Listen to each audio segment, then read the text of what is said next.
están? Les habla Gabriela Nesetti. Hoy vamos a continuar hablando del desarrollo del aparato cardiovascular y en particular vamos a hablar del desarrollo del sistema de vasos del embrión y cómo ellos se transforman para dar origen al sistema vascular característico del organismo adulto. A lo largo de esta charla vamos a hablar de esos 4 puntos que están viendo en la pantalla. El primero de ellos va a ser los procesos que tienen que ver con la formación de los primeros vasos, es decir, la vasculogénesis y la angiogénesis. Luego nos vamos a centrar en el desarrollo del sistema arterial. Ahí, cuando terminemos, vamos a hacer un corte en el video. Y cuando volvamos, vamos a hablar del desarrollo del sistema venoso. Y por último, de los cambios en la circulación asociados al nacimiento. Entonces, vamos a comenzar con el proceso de formación de vasos. Este se puede dar por 2 mecanismos diferentes, denominados vasculogénesis y angiogénesis, que son ligeramente diferentes unos de otros.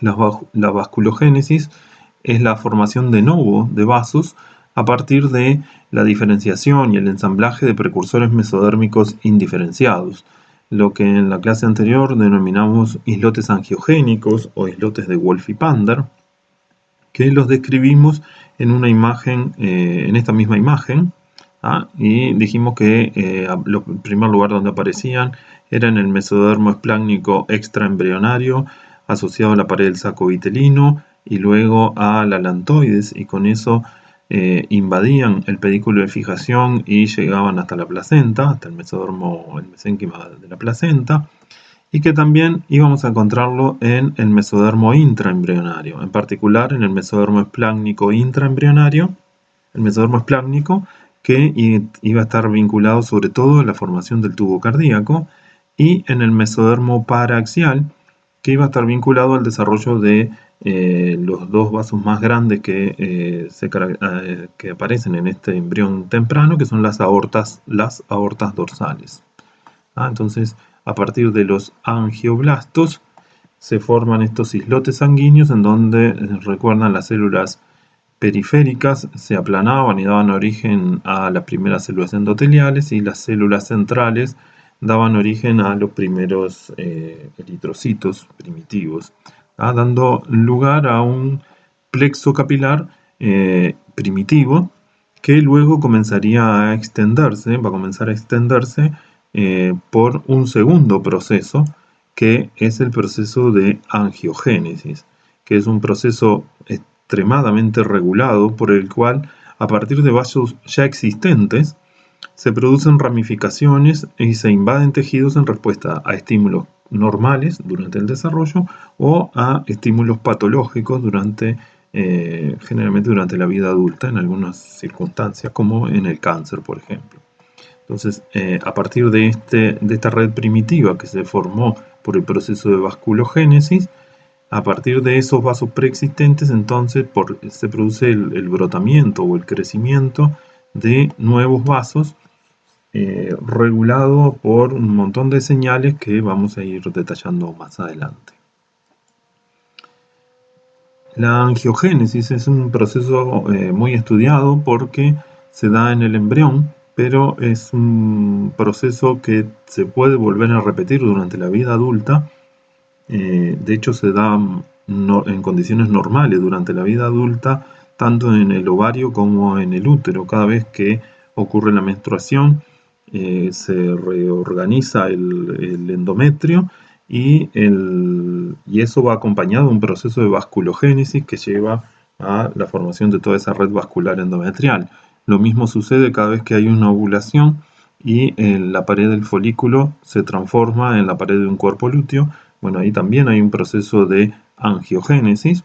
En esos 2 casos son normales, pero estos mismos procesos que ocurren ahí en condiciones normales también se dan, y casi que de la misma manera, en el crecimiento tumoral. El tumor, el conjunto de células malignas, necesita su propia irrigación, y entonces recurre a los mismos mecanismos que se utilizaron durante el desarrollo para poder irrigarse y obtener los nutrientes para sobrevivir. Y por eso hay mucho interés en conocer los mecanismos que regulan esa angiogénesis para, de alguna manera, Si controlamos la irrigación del tumor, disminuimos la irrigación del tumor, entonces el tumor no va a crecer. Pero bueno, nos vamos a centrar sobre todo en el desarrollo embrionario, y los mecanismos de angiogénesis básicamente son de 2 o 3 tipos. Son lo que se llama el crecimiento por brotación, en el cual hay determinadas células endoteliales de un vaso que sufren una serie de cambios en respuesta a un estímulo que viene desde los tejidos circundantes, que hace que esta célula secrete una serie de enzimas que degradan la matriz extracelular y cambie su conducta y empiece a tener una conducta invasiva en dirección a el sitio en el cual se producen los factores de crecimiento. Estas células empiezan a crecer y proliferan en cierta medida o son acompañadas por otras, con lo cual van generando un brote que permite entonces el crecimiento de esa rama nueva, que cuando se une con otra que surge desde otro vaso paralelo, permite entonces la comunicación entre los dos vasos originales y de alguna manera luego se van estabilizando la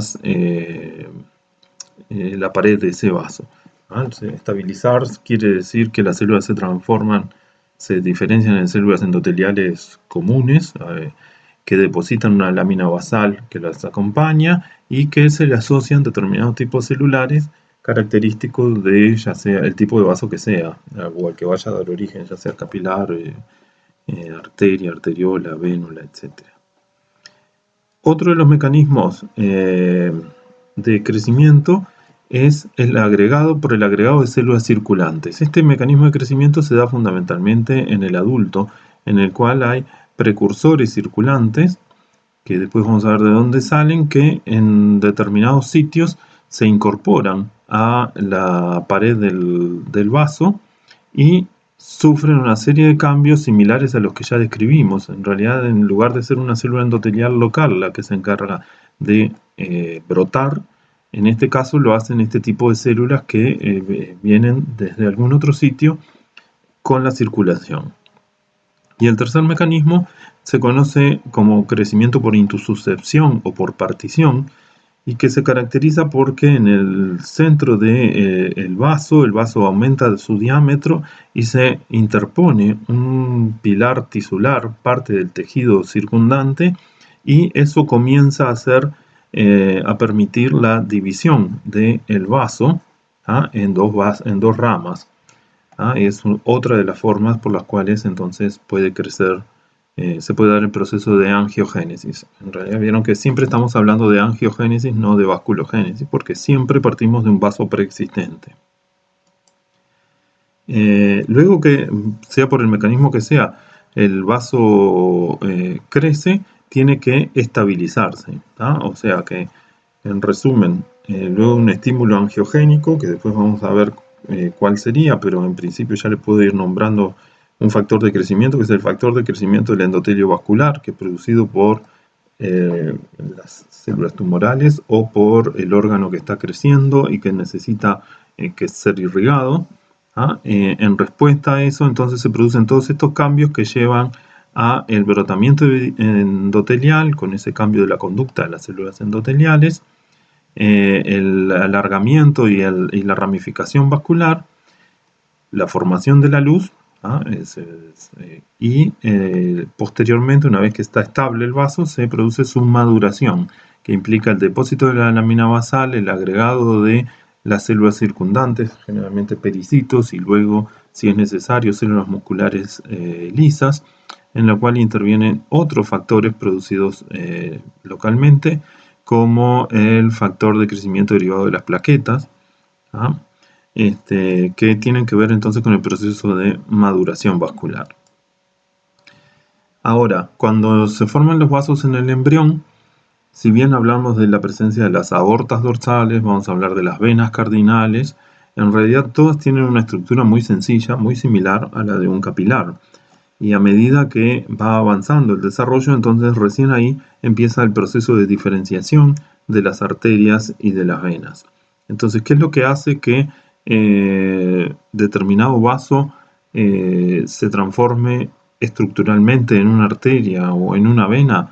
Bueno, obviamente hay un proceso de expresión génica diferencial ya bien caracterizado en las arterias y que lleva al fenotipo arterial y al fenotipo venoso, pero además hay una serie de factores físicos, llamémosle, que favorecen la diferenciación de un fenotipo, la adquisición de un fenotipo de otro.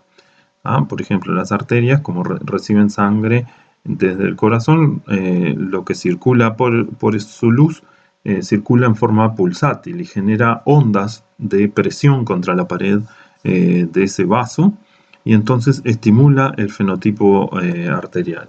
En cambio, en las venas, la sangre no circula en forma pulsátil y entonces el proceso de diferenciación es otro. Ya existen una serie de genes reconocidos que son estimulados por el VEGF, por el factor de crecimiento del endotelio vascular, que a través de sus receptores lleva a la activación de la vía de Notch, y que en el caso de las arterias lleva a la activación de un factor de transcripción que es de la efrina B2. En cambio, las venas se inhibe la señalización por Notch, y eso lleva a la expresión de un pariente de la efrina B2, que es la efrina B4, y que lleva entonces a un fenotipo bastante diferente, una luz más irregular, una pared muscular menos desarrollada, la formación de válvulas, cosa que en las arterias no sucede, o sucede diferente, en el cual la capa media es mucho más gruesa, con células musculares lisas y fibras elásticas abundantes, no hay válvulas, etc. De esa forma, entonces, lo que en el embrión llamamos una arteria, pero que histológicamente se parece a un capilar, se va a ir diferenciando a una arteria con todas sus características. Y lo mismo para las grandes venas. La vasculogénesis, como vimos, se mantiene postnatalmente. Nombramos algunos ejemplos, por lo menos para el aparato reproductor femenino, pero durante todo el proceso de crecimiento, los años de crecimiento del individuo, eso va acompañado de un crecimiento vascular importante, y de alguna manera no alcanza solo con que proliferen las células endoteliales, sino que se buscó si no había alguna fuente extra, y bueno, se reconocieron lo que se denominan las células progenitoras endoteliales, que se reconocen básicamente dos tipos. Unas que son derivadas de la médula ósea, que están como circulando, y en caso de que encuentren la señal de que tiene que crecer algún vaso, entonces se incorporan a la pared vascular y pueden adoptar esa conducta de invadir los tejidos para generar nuevos vasos. Y una segunda población que son las células formadoras de colonias endoteliales circulantes, que no se conoce, que son las que están representadas acá en la flecha roja, que no se conoce de dónde salen, se han aislado de múltiples órganos, con lo cual se sospecha que se originan de los propios vasos. Por eso acá dice derivados de los vasos sanguíneos. Pero básicamente su función es la misma, no importa si estamos hablando de una población o de la otra. Y lo otro importante es que la vasculogénesis se mantiene entonces durante el crecimiento y la vida adulta. Estos mismos, lo que les decía hoy, estos mismos mecanismos de crecimiento son utilizados por los tumores para asegurarse su irrigación y poder asegurar su crecimiento, o facilitar su crecimiento. Y por eso este tema es un tema que está muy estudiado y muy avanzado en su desarrollo, que lo que busca básicamente es inhibir este crecimiento para que no podamos pasar a esta situación. Bien, Entonces, ahora que ya sabemos más o menos cómo se forman las estructuras, las diferentes estructuras vasculares, vamos a dividir el aparato vascular en las grandes vasos arteriales y vasos venosos, y nos vamos a concentrar en esta primera parte en el desarrollo del sistema arterial. El desarrollo del sistema arterial, muchas cosas ya las conocemos. Hemos visto embriones durante el periodo somítico, cuando tienen pocos pares de somites, en este caso 7, y si hacemos un corte más o menos por esta zona, vamos a ver que el embrión ni siquiera ha terminado la neurulación, pero ya tiene estas dos estructuras vasculares que tienen que ver, por su localización, con el desarrollo del tubo cardíaco. Pero que si hacemos un corte más en la región donde están los somites, vamos a encontrar que se desarrollan vinculadas al mesodermo somítico estas dos estructuras que corresponden a las aortas dorsales y que obviamente están en comunicación con estos conductos endocárdicos que van a dar origen al tubo cardíaco. Y que si cortamos más atrás todavía, también las vamos a encontrar, porque en realidad son dos estructuras vasculares que se forman a todo lo largo del embrión, que recorren toda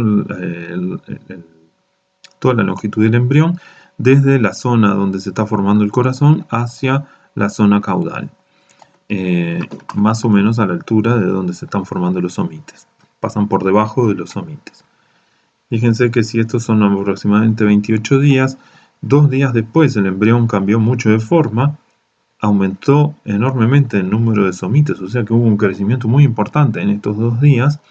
Y si hacemos un corte por la altura cefálica, es decir, por delante del corazón que se está formando, vamos a encontrar otra vez la presencia de las aortas dorsales, dos aortas dorsales, hay también otros vasos que ahora vamos a ver.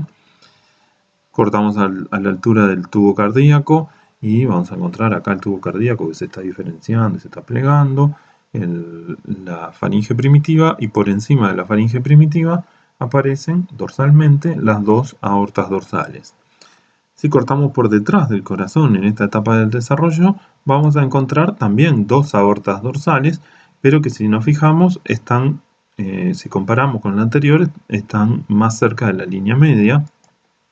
E incluso cuando hacemos un corte más caudal todavía, las dos aortas dorsales están fusionándose. De hecho, acá hay un único vaso, incluso se ve parte del tabique de la fusión que está desapareciendo como consecuencia de la fusión. Eso implica que entonces esas dos aortas dorsales, por detrás del corazón, por detrás de la faringe, se fusionan en la línea media, casi en toda su longitud, excepto en el extremo más caudal, donde se van a mantener separadas. Esta fusión en realidad va a ser mucho más larga y va a llevar a la generación de un único vaso, que es la aorta que tenemos, la aorta única que tenemos de adultos. Bien, entonces para comprender cómo se forma el sistema arterial lo vamos a dividir en dos grandes sectores. El sistema de los grandes vasos que irrigan la cabeza y el cuello, y luego vamos a ver cómo se organiza toda la parte torácica y abdominal. Simplemente a modo de recordatorio, del corazón salen, del lado izquierdo sale la aorta que tiene una porción ascendente, un callado de la aorta y una porción descendente hacia el lado izquierdo, que en el callado la aorta va dando origen a tres vasos, que son el tronco brachiocefálico, que da origen a la subclavia derecha y a la carótida común derecha. Luego surge la carótida común izquierda, que luego se divide en carótida externa y carótida interna izquierdas.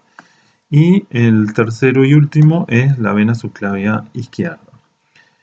Y que del corazón del ventrículo derecho sale la arteria pulmonar, que se divide en sus dos ramas, una para cada pulmón, derecho e izquierdo, y que hay un ligamento que mantiene conectados la aorta y la pulmonar, que se denomina ligamento arterioso. Esto es a lo que tenemos que llegar.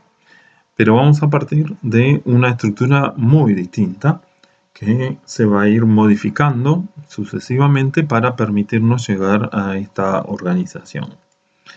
Entonces, ¿cuándo comienza? Bueno, aproximadamente en la cuarta semana del desarrollo, cuando el embrión tiene más o menos esta forma.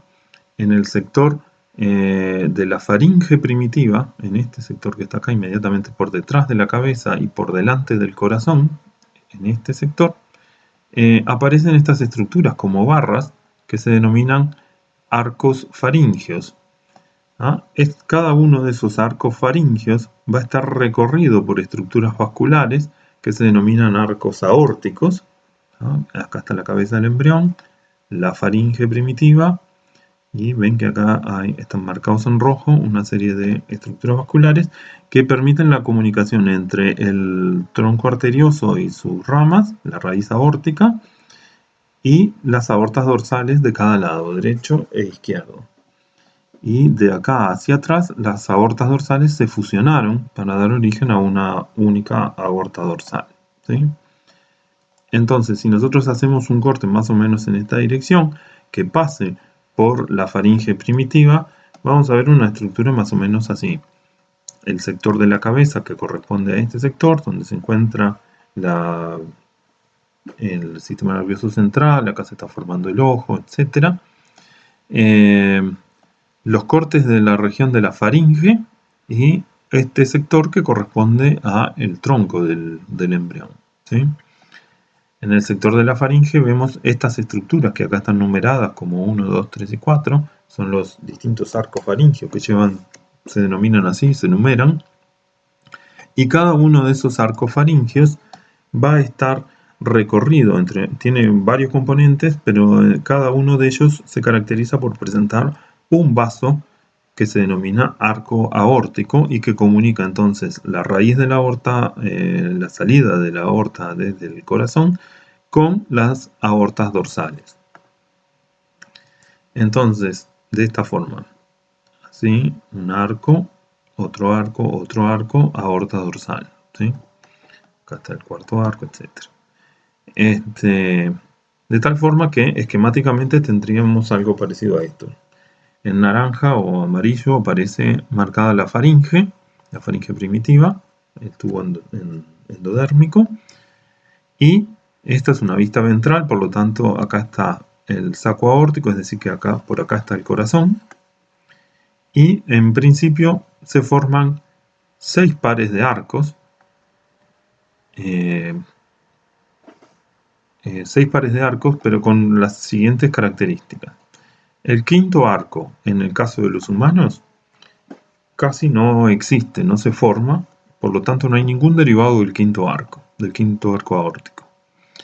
Y el primer y segundo arco tienen poco desarrollo, dan lugar a estructuras vasculares menores, que después vamos a ver cuáles son, con lo cual los grandes vasos del cuello se originan a partir del tercero, del cuarto y del sexto arco. Tercero, cuarto y sexto arco, ¿sí? Todos estos arcos terminan en la aorta dorsal derecha o izquierda, y esas aortas dorsales luego se unen en la línea media para dar origen a una única aorta. Fíjense que cada una de estas aortas va a dar origen a arterias que se denominan arterias intersegmentarias, cervicales, torácicas, etc., que se denominan así intersegmentarias porque se localizan entre un segmento y el siguiente, es decir, entre un somite y otro, y que también van a tener importancia para la formación de los distintos vasos que vamos a ver más adelante. Lo otro que hay que tener en cuenta de este esquema es que esta imagen así no la vamos a ver nunca, porque como existe todavía el gradiente de desarrollo cefalocaudal, el primer arco, no aparecen todos los arcos en forma conjunta, sino que se forma primero el primero y el segundo, luego el tercero, el cuarto y así sucesivamente. Y cuando se forman el tercero, el cuarto y el sexto, el primero y el segundo ya están desapareciendo, o ya están dando origen a los vasos que tenían que dar origen, y el resto desaparece. Entonces vamos a ir viendo cómo esta estructura totalmente simétrica se va a ir modificando para dar origen a los vasos como los conocemos en el adulto. Acá otra vez tenemos el intestino primitivo, la faringe primitiva. La salida del corazón está acá, ¿sí? Y entonces acá tenemos el primer y segundo arco que desaparecen o que dan origen a algún vaso pequeño. El tercer arco permanece y va a dar origen a la arteria carótida común y a la arteria carótida externa. El tercer arco a carótida común y carótida externa, interna, ¿sí? Parte de la aorta dorsal hacia el sector cefálico permanece en el adulto como carótida interna, esto que estamos viendo acá. Tercer arco del lado derecho y del lado izquierdo, entonces da origen a lo mismo. La carótida externa surge como un brote de la carótida común y crece en dirección cefálica, tanto del lado derecho como del lado izquierdo. El cuarto arco aórtico va a dar origen a estructuras diferentes del lado derecho y del lado izquierdo. Del lado derecho va a participar en la formación de la subclavia derecha, del origen de la subclavia derecha. La subclavia derecha en realidad es todo esto que aparece por acá y esto que se va a meter en el esbozo del miembro cuando empiece a desarrollarse. Es decir, que el cuarto arco del lado derecho permanece como el sector inicial de la subclavia derecha. Mientras que del lado izquierdo, el cuarto arco permanece como para dar origen al callado de la aorta. Y se continúa con la aorta dorsal izquierda, para comunicarse con la única aorta que existe hacia caudal. De este otro lado, el cuarto arco aórtico dijimos que daba origen a la subclavia y que venía todo por acá. Es decir, que este sector de la aorta dorsal, luego del nacimiento de la subclavia derecha, va a terminar desapareciendo, que es lo que estamos viendo en este esquema. Este pedazo desaparece y entonces acá tenemos el cuarto arco, fíjense en los colores, el cuarto arco que da origen entonces a la subclavia derecha, al comienzo de la subclavia derecha, y este pedazo de aorta dorsal derecha que desaparece. Del lado izquierdo, el cuarto arco permanece y la aorta dorsal del lado izquierdo también permanece para dar origen entonces a el callado y el comienzo de la porción descendente de la aorta. El quinto arco dijimos que no daba origen a nada, no se formaba casi, era rudimentario. Y el sexto arco participa en la generación de las arterias pulmonares. Las arterias pulmonares en realidad nacen como brotes del sexto arco, son esta y esta otra, con lo cual esta comunicación del lado derecho entre el sexto arco y la aorta dorsal que pasaba por acá termina desapareciendo, con lo cual este vaso va directamente al pulmón derecho, mientras que del lado izquierdo se genera lo mismo, un brote que se dirige hacia el pulmón en desarrollo y da origen a la arteria pulmonar izquierda, pero la comunicación entre la arteria pulmonar a través del sexto arco con la aorta dorsal permanece dando origen a una estructura embrionaria y fetal fundamental para la supervivencia del feto, que es que se denomina el conducto arterioso, que permite que la mayor parte de la sangre proveniente del ventrículo derecho no se dirija a los pulmones, sino que se desvíe hacia la aorta dorsal.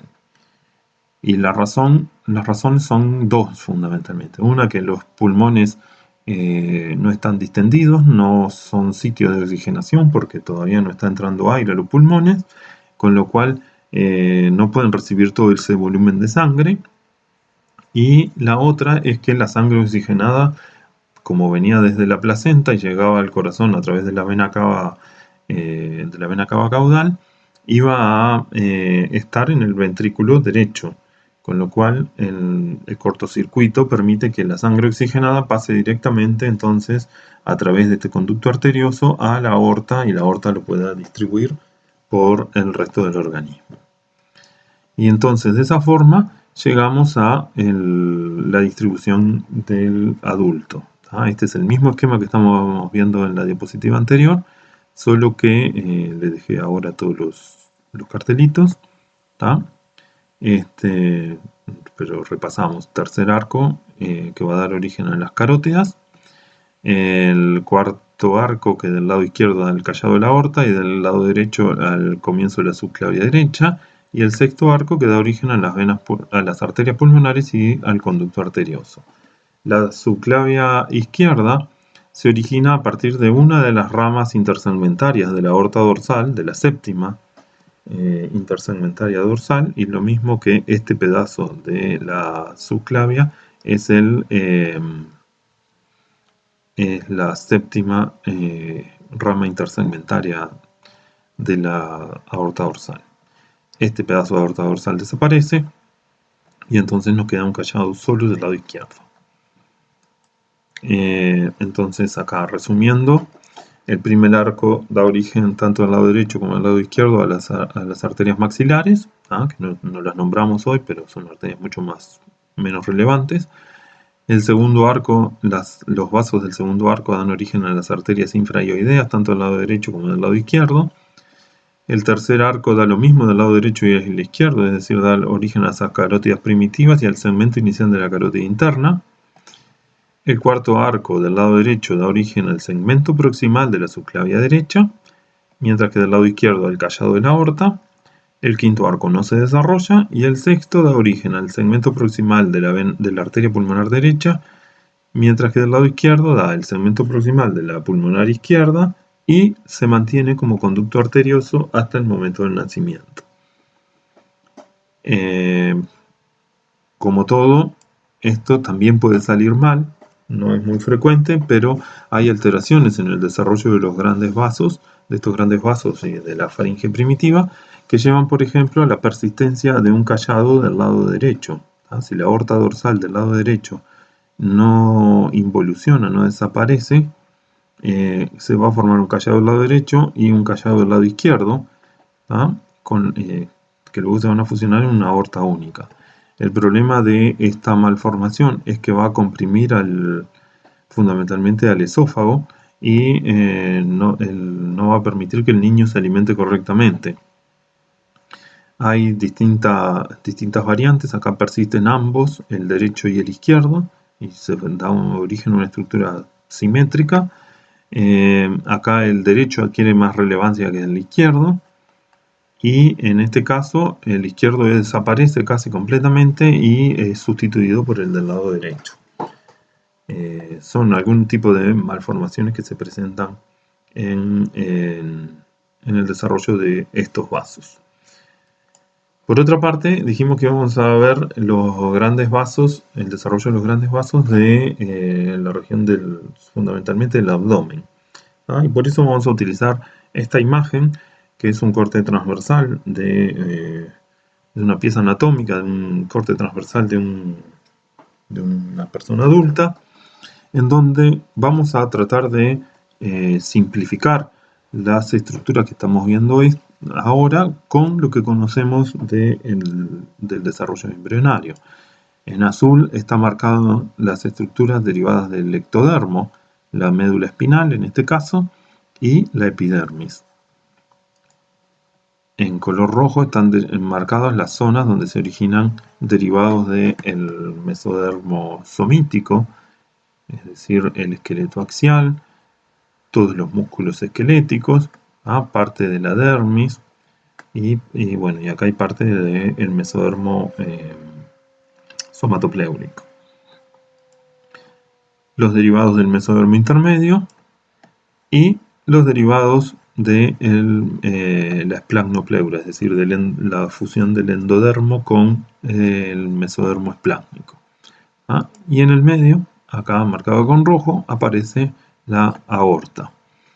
Entonces, ahora que tenemos esta simplificación de todas estas estructuras en lo que venimos viendo del desarrollo embrionario, vamos a ver cómo la aorta va a generar ramas que se van a vincular a cada uno de estos diferentes sectores que a la larga terminan dando origen a distintos órganos. Entonces, inicialmente cuando el embrión era plano teníamos dos aortas dorsales que se iban a fusionar entonces en la línea media para generar una única aorta. Antes de su fusión ya la aorta en su recorrido iba dando una serie de arterias intersegmentarias que se localizan entre los somites, entre un somite y el siguiente. Se denominan arterias segmentarias dorsales. Da también ramas que se vinculan al saco vitelino y por lo tanto ingresan en la esplagnopleura. Por lo tanto van a tener una disposición ventral. Si esta era dorsal, esta es ventral. Entonces tenemos arterias segmentales ventrales, dorsales, que se van a ir ramificando a medida que esto se vaya haciendo cada vez más complejo, y el mesodermo intermedio, que estaba muy poco desarrollado en esta etapa, luego se va a vincular al desarrollo del aparato genitourinario y por lo tanto también va a tener sus propias ramas, que se denominan arterias segmentales laterales. Con lo cual hay tres tipos de ramas que origina la aorta en su recorrido: ramas dorsales, ramas laterales y ramas ventrales. ¿Sí? Las ramas dorsales van a estar vinculadas a el tubo neural y a la irrigación del tubo neural y de las estructuras derivadas del somite fundamentalmente y el mesodermo somático. Las ramas laterales van a estar vinculadas a los derivados del mesodermo intermedio, es decir, a todo el aparato urogenital, y las ventrales van a estar vinculadas en principio al cordón umbilical, al alantoides y al saco vitelino, pero luego al tubo digestivo y al cordón umbilical. Entonces, resumiendo, las arterias intersegmentarias dorsales vinculadas a derivados del mesodermo somítico y somatopléurico, las laterales a derivados del mesodermo intermedio y las ventrales a derivados de la esplagnopleuria.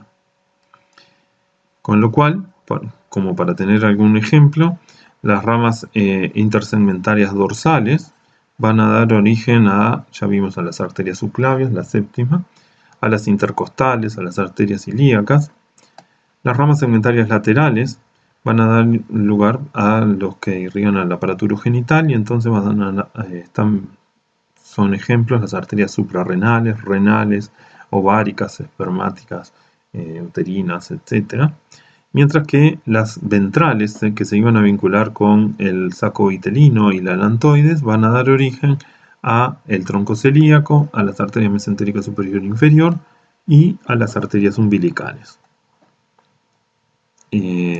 Bien, y para terminar esta primera parte, les dejo un video sacado de el Virtual Embryo, de la página del Virtual Embryo. Acá tienen la dirección.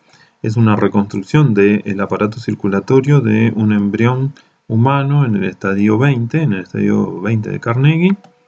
Y acá está la reconstrucción y acá van a aparecer las explicaciones.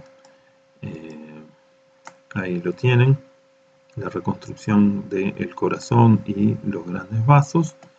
Y acá pueden ir eligiendo los distintos sectores. Acá estamos viendo este sector desde la cara posterior. Ahora cambiamos a una cara lateral izquierda y ahora una cara lateral derecha de este sector más caudal.